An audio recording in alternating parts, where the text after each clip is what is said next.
general que menciona la universidad, es en relación a lo que son los signos de sospechas, los conceptos, los factores predisponentes, cómo se hace el diagnóstico y cuáles tendrían que ser los signos y síntomas de alarma, ¿no? El manejo de soporte también es muy importante, como les explicaba el día lunes, el cáncer infantil, como es una patología poco frecuente, no hay un método de screening así como en adultos, ¿no? Papa Nicolau, PPA, etc.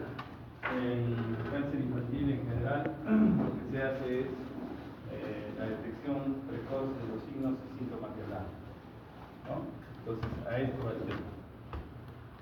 Entonces, tumor de Wills, la bibliografía ahí está, de su texto de Nelson, de un libro de su especialidad, hizo Poplack, ¿no?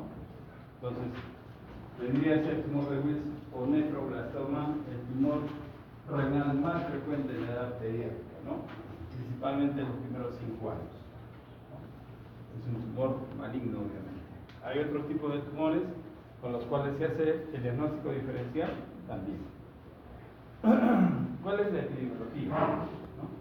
Se dice que representa más o menos el 6% de todas las neoplasias infantiles y se reporta alrededor de 8 casos por millón en niños menores de 15 años. Recuerden que esta estadística es en base a su texto, o sea, en Estados Unidos. Probablemente en el Perú sea más frecuente, no hay todavía estudios muy definidos en relación a la leucemia, ¿no? Que ya más o menos está definido cuántos casos de cáncer infantil en el año se presentan, incluido leucemia, son alrededor de 1.800 casos nuevos. Eso es al 2020, si no recuerdo mal. Puede haber un tumor de Wills bilateral, o sea que comprometa los 2 riñones, ¿no? Eso es el 7%. Como les mencionaba, hay una incidencia máxima entre los 2 y 5 años, ¿no? Hay que recordar que el tumor de Wills se asocia a síndromes genéticos, o sea, alteraciones en los genes, ¿no? O malformaciones como todos los síndromes de hipercrecimiento principales, Wiedemann, hemipertrofia. Hay una enfermedad glomerular crónica que se llama síndrome de Dennis-Trash, también está involucrado, ¿no? Y lo importante, aniridia. ¿Qué significa aniridia? ¿Quién puede decir? Está fácil, ¿no? Falta de coloración del iris, ¿no? O sea, que no tenga el color de los ojos definido, o sea, se ve oscuro. Alteraciones genitourinarias, como por ejemplo epispadias y prospadias, ¿no? O sea, que el meato uretral, en vez de terminar en la cabeza del glande, en la región del glande, terminen o por arriba o por abajo del pelo, ¿no? Otras alteraciones genitourinarias que se describen que están asociadas, ¿no? No son causa-efecto, no hay relación, digamos así. Vendría a ser lo que son criptorquidias, ¿no? Criptorquidia es un factor importante de asociación, al igual que para tumores de células germinales, ¿no? Criptorquidia, recuerden que es la pasta de descenso hacia la bolsa escrotal de los testículos. Puede ser uni o bilateral, ¿no? Ya, se dice también que hay una incidencia mayor en la raza negra en relación a la población blanca o de los asiáticos, ¿no? Además que en Estados Unidos se presentan alrededor de 500 casos nuevos como incidencia. Entonces, ¿cuál es la etiología del tumor de Wills? Etiología, entre comillas, ¿no? Porque en realidad no hay una causa definida. Se dice que a partir de los restos nefrogénicos. Los restos nefrogénicos son como las células embrionarias, o sea, focos de células renales embrionarias benignas que normalmente persisten en la vida postnatal, pero un tiempo nada más, ¿no? En el 1% de los riñones de recién nacidos, y que suelen desaparecer o diferenciarse cuando llega la primera infancia, ¿no? Entonces, la persistencia de estos restos nefrogénicos puede dar lugar a un tipo o un grupo de células que tienen un patrón de crecimiento excesivo o desordenado. Entonces, estos restos nefrogénicos pueden sufrir mutaciones, lo que puede originar, y es el tumor de Wills, ¿no? Transformarse en tumor de Wills. Estos restos nefrogénicos pueden ser intralobulares o perilobulares. Entonces, ahí ustedes tienen esta diapositiva donde se ve que la mayoría de los casos son esporádicos. Hay algunos casos familiares, pero son poco frecuentes. En realidad no va más allá del 5%, ¿no? Y estos, en los casos familiares, se heredan en forma autosómica dominante. Ustedes están viendo ahí unos genes bien codificados que nos dan síndrome, ¿no? ¿Qué es el síndrome WAR? El síndrome WAR es la asociación de tumor de Wills, aniridia, retraso mental y alteraciones genitourinarias, ¿no? Ese es el síndrome WAR. Es de presentación esporádica. Dennis-Drash es la globulopatía que les habíamos mencionado al inicio, que también está relacionada al gen WT1. Wiedemann y es generalmente del tipo WT2. Los casos familiares tienen otra connotación de genes, ¿no? Entonces, estos tumores de Wills, o este tumor de Wills, tienen una composición celular histológica definida, ¿no? ¿Cuál es esa composición histopatológica? Que puede ser de tipo blastemal, estromal, epitelial, ¿no? Generalmente en un 90% de casos van a tener esta histología cuando los riñones son estudiados, ¿no? Son extirpados, son estudiados y se va a ver este tipo de alteraciones. Hay que recordar que el tipo blastemal es de células bien indiferenciadas y en este caso puede conferirse una característica de un pronóstico no tan favorable, ¿no? Pero en cambio, si este patrón es de anaplasia definida, al estudio histológico sí es completamente desfavorable. Se presenta hasta en un 10% de casos en mayores de 2 años. Hay otras características histológicas, por supuesto.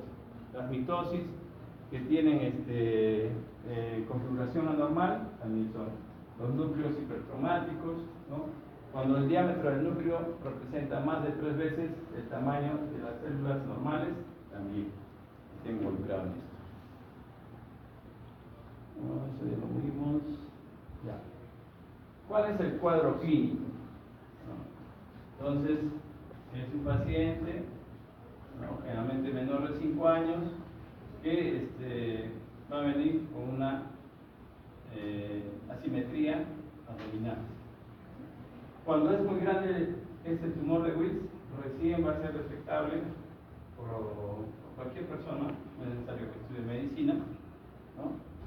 Pero la madre, como normalmente, baña al niño, lo cambia, y hace sus cariños al niñito, entonces va a notar que hay una zona más dura, ¿no? Que no es tan depresible.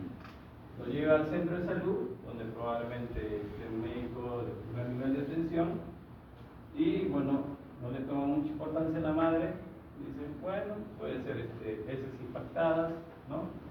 Entonces, llévelo, el niño no va a presentar mayor molestia, puede ser una zona ahí indurada o una masa indurada, no va a tener mayor molestia. ¿Por qué? Porque la cavidad abdominal ocupa demasiado espacio y tendría que crecer demasiado el tumor como para comprimir estructuras vecinas, ¿no?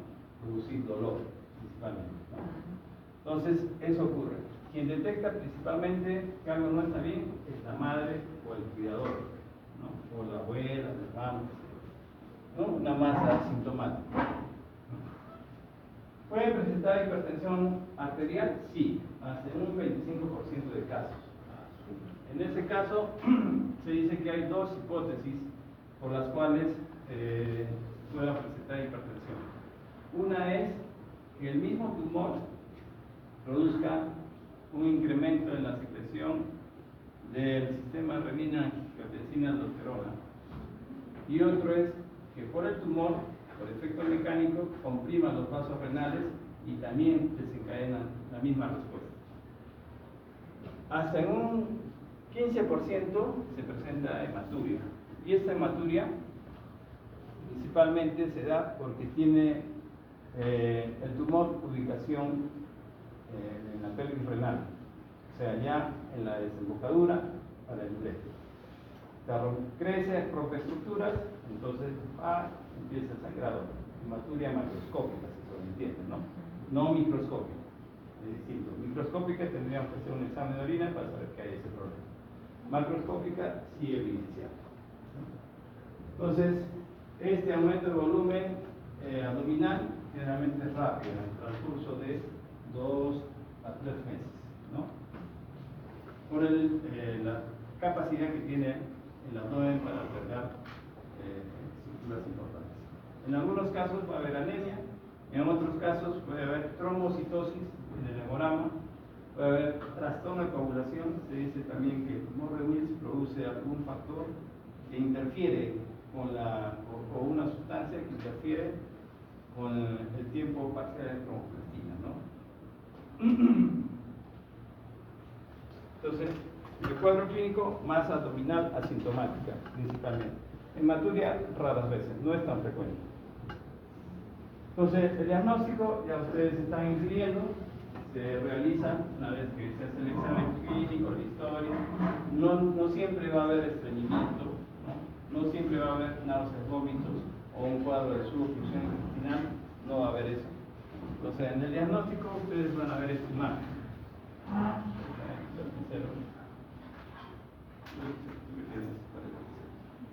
Entonces, ahí ustedes ven el riñón normal, que capta la sustancia de contraste, la arquitectura normal, y el riñón patológico, ¿no? Solo el polo inferior es tejido normal, el resto es tejido comprometido por el tumor. Igual, en la resonancia, una vista sagital, riñón normal, ¿no? Y riñón patológico comprometido. Entonces, ustedes pueden encontrar en una radiografía la sombra simplemente más hipodensa que el resto de las estructuras. Una ecografía obviamente ya te define mejor todo, que hay una masa que está comprometiendo el parénquima renal, y la tomografía que ya las hemos descrito, ¿no? A veces es necesario hacer estudios de gamografía ósea cuando sospecha que también pueda tener compromiso óseo, principalmente por las metástasis. Pero las metástasis principalmente son a nivel pulmonar o hepático, más que óseo. Es raro a nivel óseo o a nivel cerebral, es raro esas metástasis, ¿no? Había una digamos, conducta en el diagnóstico que era la biopsia percutánea. Esa biopsia implica en la zona transmural,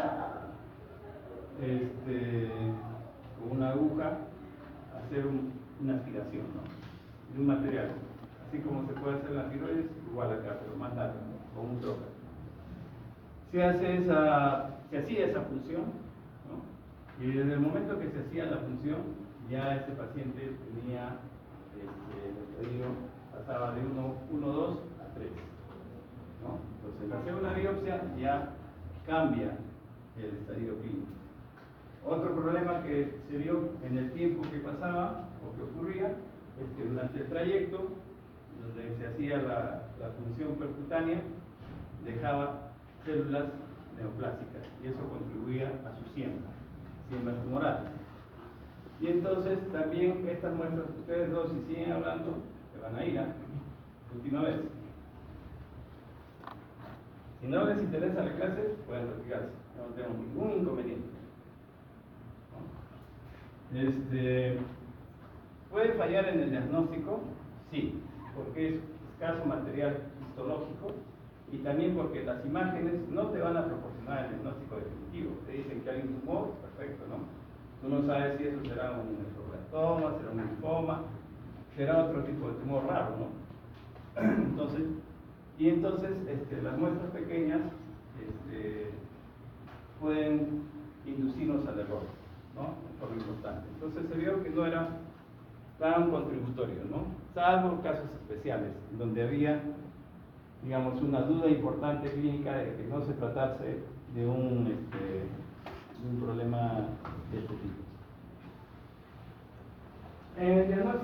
superficial. Tienes esta neuroblastoma, que es un tumor que se origina en el sistema nervioso simpático periférico, ¿no? El linfoma no-Hodgkin, que lo había mencionado, rhabdomyosarcoma, que es un tumor de células del tejido mesenquimal, muscular principalmente, muscular estriado. Los tumores de células germinales es raro la ubicación a nivel renal. Los teratomas igual. Hepatoblastoma, hepatocarcinoma, a veces hay tumores tan grandes de origen renal que tienen la posibilidad o tienen la tendencia a disparar trombos tumorales en todos los vasos renales, inclusive que llega hasta la aurícula derecha. Y el paciente está tranquilo, respira normal, no tiene dificultad respiratoria, no desatura, aparentemente está ahí con la luz del vaso parcialmente obstruida, ¿no? Pero eso es alguna forma de presentación a veces que tienen estos casos. Hay otros tumores a nivel renal que pueden ser descartados, pero si se dan cuenta, en el cuadro se dice que cerca del 90%, si nosotros tenemos ubicación renal, paciente entre los 1 y 5 años, ¿no? Y ese comportamiento de masa asintomática, probablemente en un 90% de posibilidad sea Wilms. Hay otros tipos de tumores, como sarcoma de células claras, que no solo afectan al riñón, sino también los huesos, ¿no? Rhabdoide es un tumor renal más agresivo, indiferenciado, que tiene más rápidamente la tendencia a dar metástasis a nivel cerebral. Nefroma mesoblástico es un tumor benigno, no es un tumor maligno, y esto ocurre principalmente durante el primer año de vida, de preferencia a los 6 meses aproximadamente.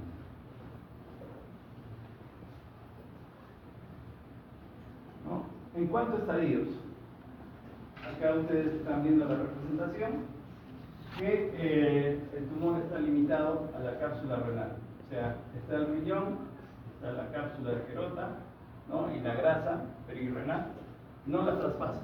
Entonces, esta es la silueta renal, los vasos, entonces los uréteres, etcétera, y no traspasa esta cápsula, ¿no? Ese es un estadio clínico 1. El estadio clínico 2, ya cuando atraviesa la cápsula renal, ¿no? Y también tiene siembra local en los nódulos o ganglios linfáticos que estén hacia el nivel. El estadio 3 es un compromiso mayor, bueno, atravesado, y da compromiso también de los vasos renales. Hay una gran masa que ya no está limitada al riñón. El estadio clínico 4 tiene metástasis pulmonar, hepáticas y a otros órganos abdominales. Puede ser metástasis a otros sitios también, pero no es lo más frecuente. Y el estadio clínico 5 son cuando están comprometidos ambos riñones. Es uno de los pocos tumores que tiene hasta 5 estadios, ¿no? Lo normal es que tengan 4 estadios. Y cada uno se califica de forma independiente, ¿no? O sea, vendría a ser un estadio clínico 5, los dos, pero cada uno, riñón derecho, riñón izquierdo, con su determinada compromiso, ¿no? Acá está más descrito, forma textual. Entonces, cuando existe también, a veces dicen, sí, no podría decirse, tendría que ser un médico muy experto que confunda una tumoración sólida con una masa quística, ¿no? Sería bien raro. Pero a veces pasa de que los cirujanos quieren operar y el tumor es muy grande, como ocurre en nuestra realidad. Generalmente los pacientes llegan en estadios 3 o 4, no en estadios 1 o 2, es muy raro, salvo los que tengan hematuria. Pero tratan de operarlo, ¿no? Y por recomendación general, cuando pasa la línea media, es bien difícil sacarlo. Un tumor en forma completa. Si se rompe el tumor, ¿qué ocurre? Hay siembra tumoral en toda la cavidad abdominal. Y ese paciente va a requerir no solo quimioterapia y cirugía, sino también va a requerir radioterapia, ¿no? Entonces, eso Entonces, en cuanto al tratamiento, hay escuelas o tendencias a nivel mundial. La escuela americana dice que primero es cirugía, se debe sacar tumor, pero eso lo dicen porque, o esa es su conducta, porque los tumores son pequeños, son detectables tempranamente, ¿no? El nivel de instrucción probablemente sea distinto al de la población peruana. Entonces, estos estudios son del National Wills Tumor Study, que es el de la escuela americana. De la escuela SIOP, en la escuela europea, ¿no? De la Sociedad Internacional de Oncología Pediátrica, junto con el Unique Kingdom, que también es europeo. Ellos dicen que primero, si el tumor es muy grande, ¿para qué vas a correr el riesgo de extirpar? Primero le das quimio porque es un tumor, cuando tiene histología favorable, muy quimiosensible. Va a reducir y después que ha reducido alrededor de las 6 semanas o un poco más, dependiendo de la respuesta, es operable ese tumor según las imágenes que se hayan hecho de revaluación. Se hacen esas imágenes y si es operable, sale todo el riñón con el tumor y eso se manda a patología y se ve qué histología tiene. Entonces ahí es como restadiarlo de nuevo y decir, ¿es histología favorable? ¿Es desfavorable? ¿Cómo está el resto del organismo? ¿Tiene metástasis? ¿No tiene metástasis? ¿No? Entonces principalmente metástasis, ¿no? Y ahí es donde va el tratamiento combinado. Puede ser cirugía primero, después quimioterapia. Si ha habido problemas con metástasis o con rupturas, entonces ahí podría ser radioterapia, considerando, digamos, como un último recurso. O puede empezar con quimioterapia, cirugía y en caso de que se requiera, radioterapia. ¿No? Esta es la estrategia entonces de la escuela americana, que valora la extensión local, el grado de anaplasia desde el inicio. La histología inusual, la presencia de ganglios linfáticos comprometidos, ¿no? ¿Cuál es lo favorable de esto? Que ese tumor está sin tratamiento, o sea, la histología no tiene ninguna modificación en relación a la quimioterapia. Reúne claves o datos pronósticos, evita errores de diagnóstico, obviamente que sí, y es una terapia personalizada, ¿no? Hay algunos casos en los cuales son raros, se podría salvar parte del riñón, pero también eso es algo riesgoso porque lo que se ve son imágenes que tienen una sensibilidad de cuánto, 1 centímetro o más, ¿no? Y celular todavía no se sabe si está comprometido. Pero en general hay algunas indicaciones de quimioterapia preoperatoria. ¿Cuáles son? Cuando obviamente están comprometidos los dos riñones en un multilateral, cuando el paciente está con restricción ventilatoria severa por metástasis, cuando vemos que el tumor invade otros órganos en forma importante, cuando hay hipertensión arterial incontrolada. En esas condiciones el cirujano no va a entrar, ¿no? Mucho riesgo. Entonces, cuando se encuentra un trombo tumoral en vena cava que les había mencionado, ¿no? O cuando el diámetro máximo del tumor ocupa prácticamente los 2/3 de la cavidad abdominal, ¿no? Tumores que impliquen mayor morbilidad, que comprometan vasos o que estén cerca de arterias importantes, entonces esos tampoco no son elegibles para operarse de inicio, sino para darles quimioterapia. Y aún así, durante la quimioterapia, como es un tumor muy quimiosensible, se puede romper el tumor. El tumor, recuerden que son células que están en crecimiento acelerado, desordenado. Y dentro del mismo tumor hay zonas necróticas, zonas de, digamos así, sangrado, los cuales, en cierta forma, si la quimioterapia encuentra una zona que no es viable o más sensible que otra, abre, ¿no?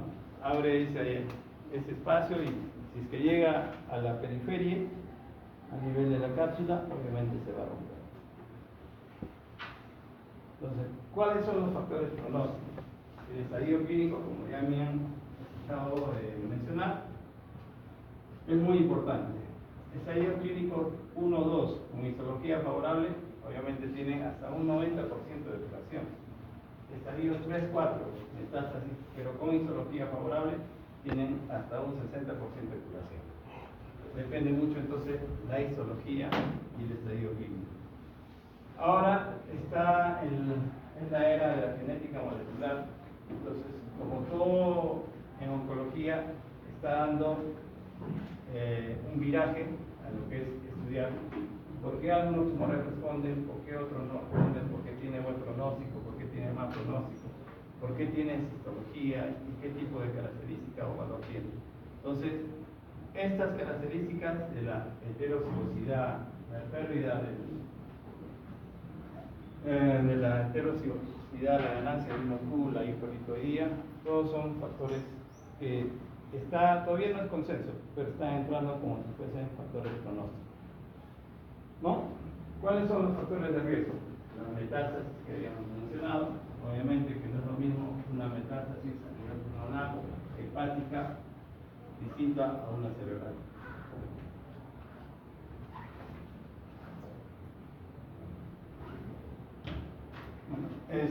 La histología desfavorable, si es que durante el tratamiento presenta una recidiva, tiene peor pronóstico que después que se haya presentado cuando se completó el tratamiento, está en la etapa de seguimiento y otra vez vuelve alguna metástasis, ¿no? La pérdida de la heterocigosidad está ahí indicado. Hay casos raros, por ejemplo, les comento que después de haber terminado el tratamiento, a los pocos meses, menos de un año, han hecho recidiva a nivel supracelular, ¿no? Es bien raro, pero ha pasado. Entonces, acá hay algunas condiciones que incrementan el riesgo de tumor de Willis. Las que tienen un mayor riesgo, hasta el 20%, ahí ustedes están viendo el síndrome de Warr, ¿no? El Dennis-Rash también, ¿no? Perman y otros. Las que tienen moderado, bajo riesgo, tendría que ser la hemipertrofia aislada, sin ninguna otra alteración, ¿no? Menos del 5% de riesgo para tumor de Willis, ¿no?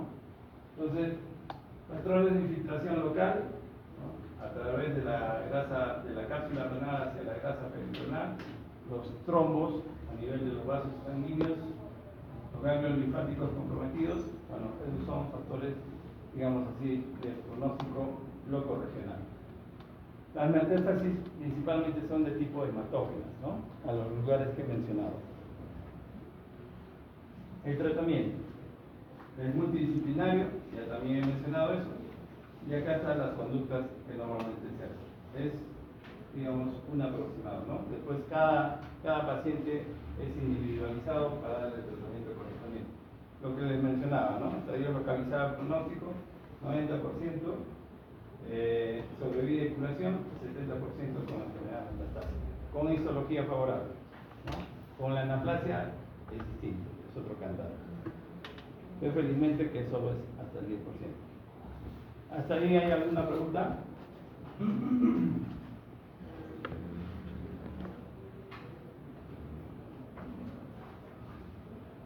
¿Están esperando a alguien? ¿Están esperando a alguien? ¿Acá? ¿A qué hora? Estaba esperando gracias a las historias. Son las dos. A las dos. Ya, neuroblastoma. Entonces no hay preguntas, ¿no? Estos son tumores embrionarios de las células que proceden de la cresta neural, ¿no? Específicamente del sistema nervioso simpático periférico. Y derivan de la cresta neural, la que está en la médula suprarrenal, los ganglios paravertebrales, ¿no? Y todos los ganglios del sistema nervioso simpático, ¿no? Pueden comprender desde tumores con regresión espontánea a tumores muy agresivos, ¿no? En un momento vamos a explicar eso. ¿Cuál es la epidemiología del neuroblastoma? Dicho sea el caso, les menciono, neuroblastoma es un tumor poco frecuente en la población peruana, más es de raza blanca, caucásicos, ¿no? Salud. Es el tumor sólido extracraneal más frecuente en la infancia, el cáncer más frecuente en lactantes, ¿no? En Estados Unidos se diagnostican cada año alrededor de 600 casos nuevos.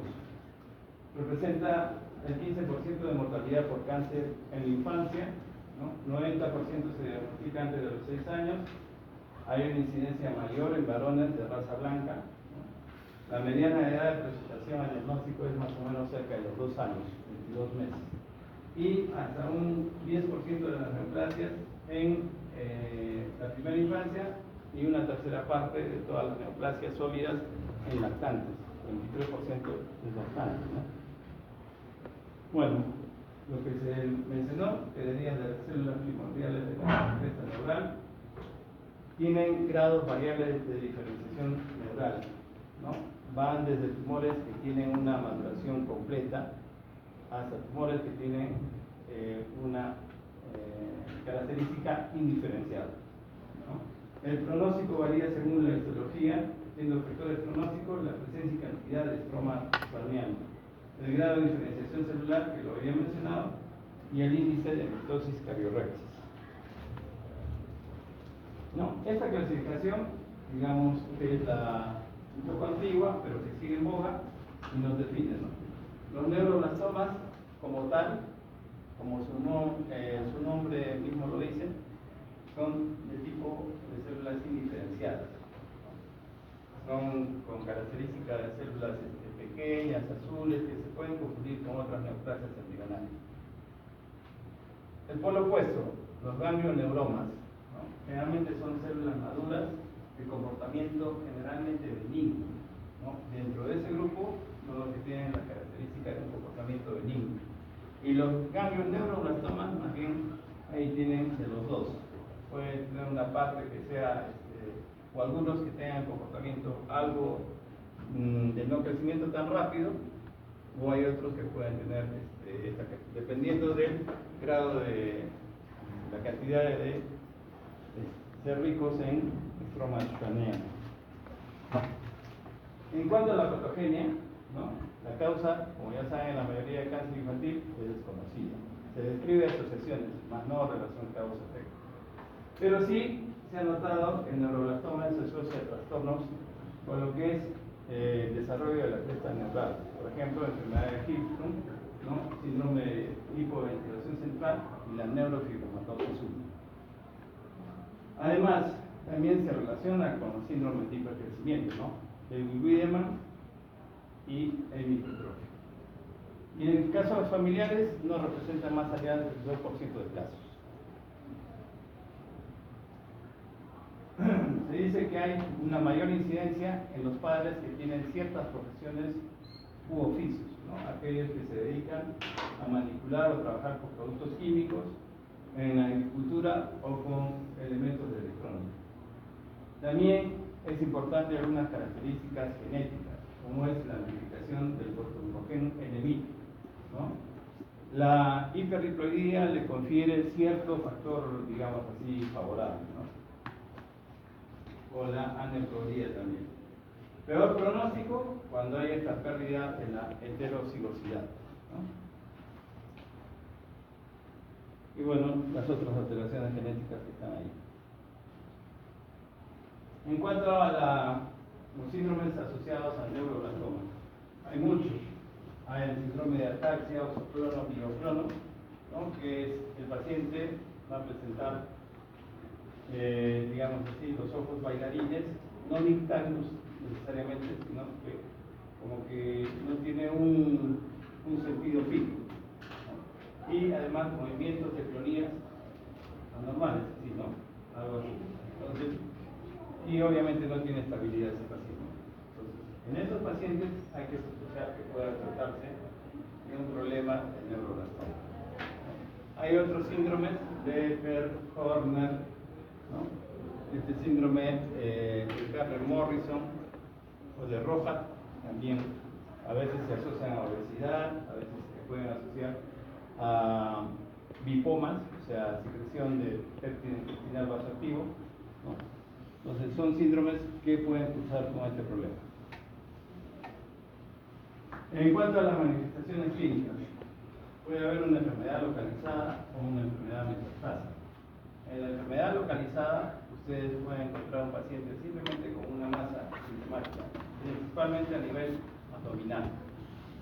como síntomas relacionados con el crecimiento de la masa. Si es que está cerca de la columna vertebral o cerca de lo que son las cadenas simpáticas paravertebrales, nos puede producir una emergencia oncológica que es el síndrome de compresión medular. Entonces, eso va a producir paraplegia, retención urinaria, estreñimiento, constipación, ¿no? Y el paciente también pierde, obviamente, la sensibilidad, ¿no?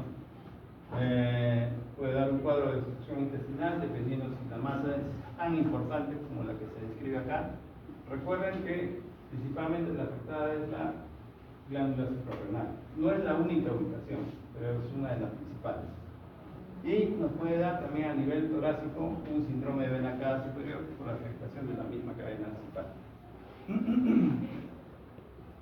Entonces, y la enfermedad metastásica también tiene otros signos algo peculiares, ¿no? Como son esos síndromes de ojos de mapache, o quimiosis periorbitaria, que se presenta cuando. Así es. Entonces, hay fiebre, hay irritabilidad, hay retraso de crecimiento, ¿no? Hay nódulos subcutáneos saturados, también puede haber dolor óseo, puede haber compromiso de las series hematopoyéticas, citopenias, y bueno, lo que está acá representado, la proptosis con equimosis periorbital. Este paciente es, cuando se hace el diagnóstico, al año y un mes, es el mismo paciente un mes después con tratamiento, ¿no? Entonces, en cuanto a las manifestaciones clínicas, está mencionado ahí, puede aparecer en cualquier ubicación donde haya sistema nervioso simpático. 50% se presenta en ubicaciones en las glándulas suprarrenales. El resto, en el resto de ganglios del sistema simpático. Vean ustedes acá, corazón, pulmón, estómago, salival, lacrimal, etc. Todo eso es lo que puede comprometer porque ahí existe sistema nervioso simpático, ¿no? La diseminación metastásica puede ser local, ¿no? Por extensión contigua, o puede ser a distancia a través de vía linfática o hematógena, ¿no? Las localizaciones más frecuentes de las metástasis a ganglios regionales o distantes, huesos largos y cráneo, ¿no? Hígado, piel, pulmones, cerebro, médula ósea, también son otros lugares comprometidos. Las manifestaciones clínicas que tienen mucho que ver con los síndromes asociados, ¿no? Síndrome de Horner, ya estarán diciendo que es el síndrome de Horner, entonces ahí en su texto de Nelson está bien descrito, o en la tabla también que les he mencionado. Ataxia, osoclono, mioclono, que a algunos les ha causado hipersudoración, hipertensión, diarrea. Síndrome de lisis tumoral también es un crecimiento que tiene un comportamiento de crecimiento rápido y agresivo. Condición intravascular diseminada también. Estas iniciales MS se refieren a metástasis. Metástasis o el anterior estadio S, 4S, que en un momento lo vamos a ver, que son los nódulos tumorales subcutáneos diseminados con afectación hepática masiva, con afectación limitada a la médula ósea, no está en forma importante tomada, y un tumor primario pequeño, sin metástasis a otras ubicaciones o al hueso, ¿no? Los síntomas clínicos en el primer año pueden aparecer 40% de casos, en especial en el hueso, ¿no? El dolor, la insuficiencia medular, anemia y púrpura son alteraciones que nos podrían hacer pensar de que la médula también está comprometida. Masa palpable en el abdomen, cuello y tórax son importantes, ¿no? Ustedes ven acá el lactante, tiene pues una tumoración que ha crecido en meses, no es una ni 2 semanas. Y también eso. ¿Con qué se confundiría ahí, o cuál sería el diagnóstico diferencial en el cuello? ¿Qué? Higroma. ¿Cuál? Higroma quístico. Higroma quístico, así es. ¿Qué más? Otro diagnóstico diferencial. Linfangioma, ¿no? Entonces también puede darnos estas presentaciones, ¿no? Versión cutánea, no sé si tienen la foto por lo que espera, pero hay nódulos cutáneos, ¿no? Los nódulos pueden aparecer en cualquier lugar. Entonces, siempre hay que tener la sospecha. ¿Por qué está presentando el paciente eso? Dentro del diagnóstico diferencial. Entonces, nos puede dar ojo de mapache con proptosis. Acá vemos que el niño tiene un compromiso importante. ¿A qué se le llama proptosis? También exostamos, ¿no es cierto? Sí. El globo ocular protruye porque hay una masa acá que está empujando.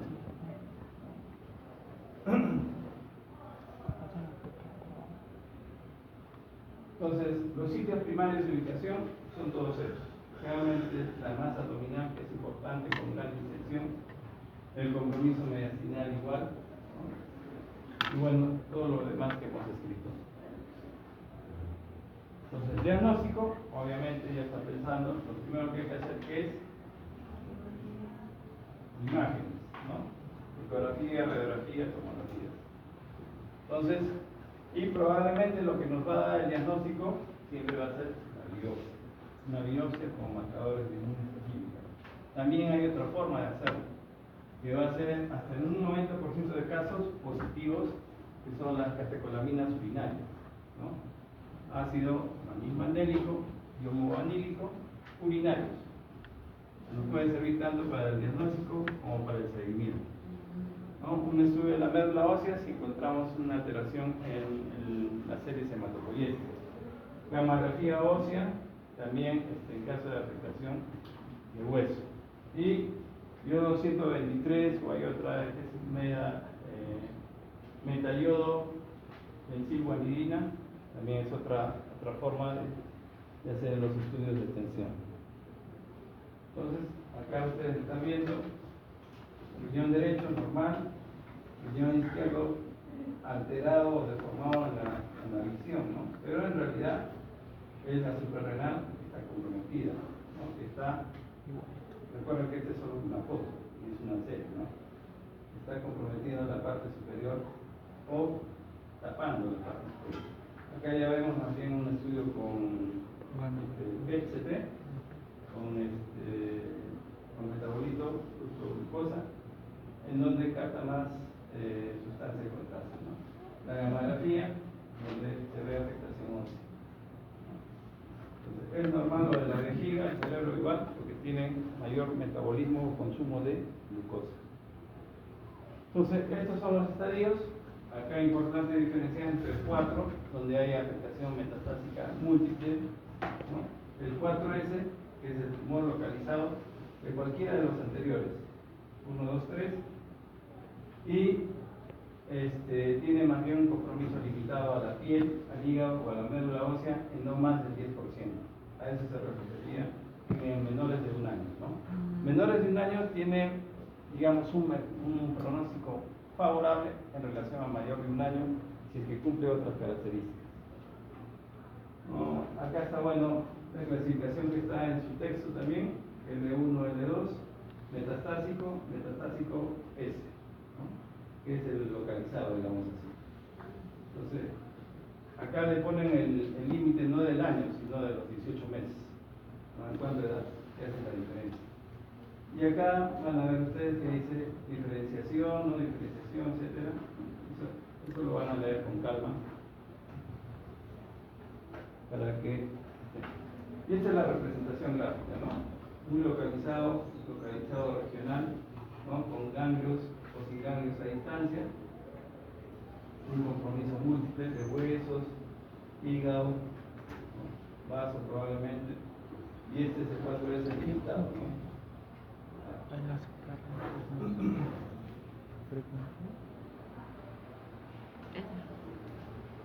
Es lo mismo que está representado en figuras, que está ahí. Y el tratamiento. Generalmente en los tumores, en los neuroblastomas de bajo riesgo, es decir, aquellos que tienen histología benigna, ¿no? O muy localizada, es cirugía. Los que tienen ya un riesgo intermedio, ahí ya entra a tallar quimioterapia, a veces sí y no, radioterapia. Y en los de alto riesgo, eso sí tienen que recibir radioterapia, los que tienen sobre todo amplificación del NMI. En esos pacientes el pronóstico realmente no es muy bueno, 40-45% de salud, responden y tienen sobrevida, pero últimamente está dándose paso, así como hay rituximab para los linfomas y otras enfermedades no neoplásicas, también el neuroblastoma se está probando mucho con lo que son retinoína, ¿no? Que es un agente retinoide, y también con anticuerpos monoclonales, y están dando mejores respuestas, ¿no?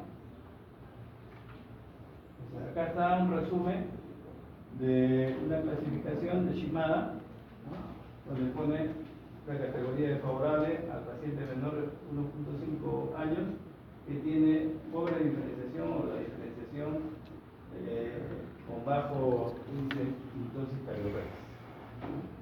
El que tiene el mejor pronóstico de todos los neuroblastomas son los ganglioneuromas, ¿no? Comportamiento benigno, escaso crecimiento, ¿no? Y probablemente esos pacientes respondan mejor o tengan la mejor opción quirúrgica que con quimioterapia. Quimioterapia en neuroblastoma no ha demostrado ser, digamos, como lo que se espera en otro tipo de tumores, ¿no? Entonces, el neuroblastoma está determinante del pronóstico. Si es menor de 1.5 años, ahí está mal, es 1. La estratificación, obviamente, si tiene estadio 1 o 2 es mejor, o 4S también es pronóstico favorable. La histopatología, si es rico en estroma schwanniano, si es indiferenciado o pobremente diferenciado, el número de copias del gen NMI, el índice de AN es mejor pronóstico si es hiperriploidito. Bueno, jóvenes, esto es todo. Muy bien. Espero que hayan entendido. Esto no es nada del otro mundo, no les he hablado de cosas muy complicadas. Hasta luego. No ibas a hablar.